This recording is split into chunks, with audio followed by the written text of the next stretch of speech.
2 लोटे जल लेकर देवादिदेव महादेव के सामने जाइए। यहाँ अशोक सुंदरी वाली जगह से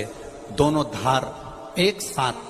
चढ़ाना प्रारंभ करिए और करते करते वो धार शंकर भगवान के शिवलिंग पर ले जाकर छोड़ दीजिए। ये सावन के महीने के अगर आपने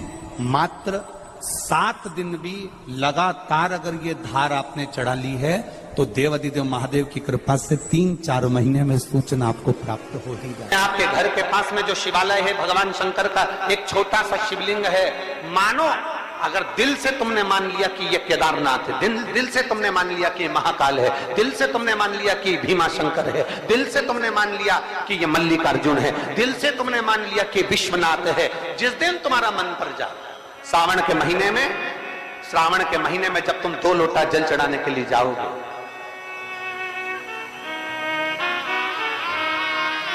श्रावण के महीने में जब तुम 2 लोटा जल चढ़ाने के लिए जाओगे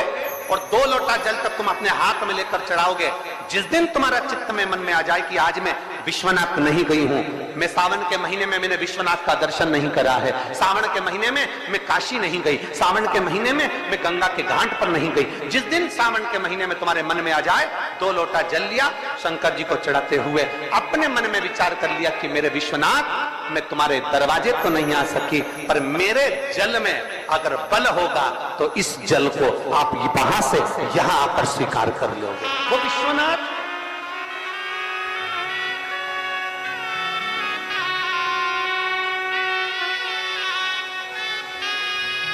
पहला दिन लगे 2 लोटा जल चालू कर दो। श्रावण के पूरे महीने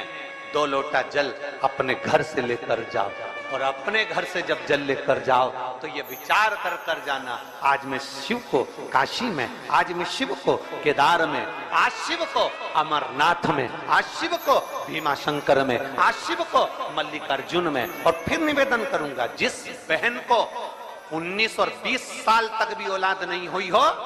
तो कृष्णेश्वर महादेव का नाम लेकर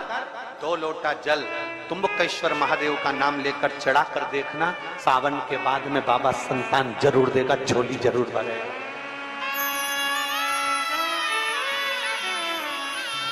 कहीं नहीं जाना, अपने नजदीक में, अपने घर के पास में, अपने मोहल्ले में, अपनी गली में, अपने चौराहे पर, अपने घर के पास में जो शिवालय हो, जो शंकर का मंदिर हो,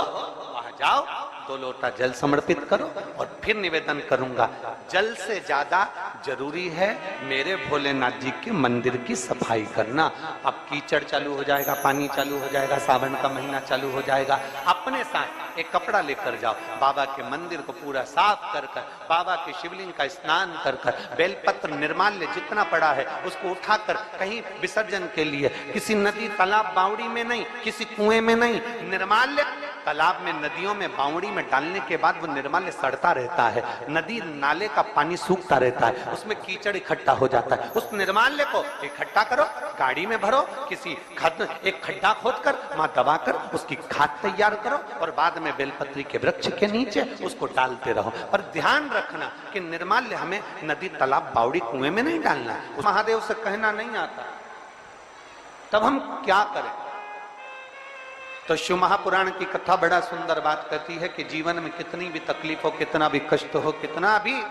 दुख हो, जब हम एक बेलपत्र लेकर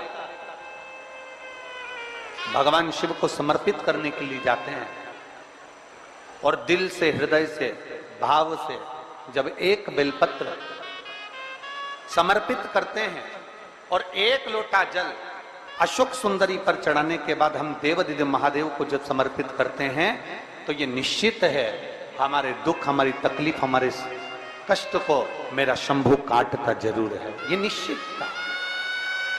बोल बम का नारा है, जरा जम के बोल बम का नारा है, सारी समस्या का हल। जब हमारे भीतर कोई तकलीफ होती है, हमारे भीतर जब कोई कष्ट होता है, हमारे भीतर जब कोई दर्द होता है, हमारे भीतर जब कोई दुख होता है, तब हम देवादिदेव महादेव को 1 लोटा जल समर्पित कर कर अपने हृदय की बात भगवान शिव से जरूर करते हैं।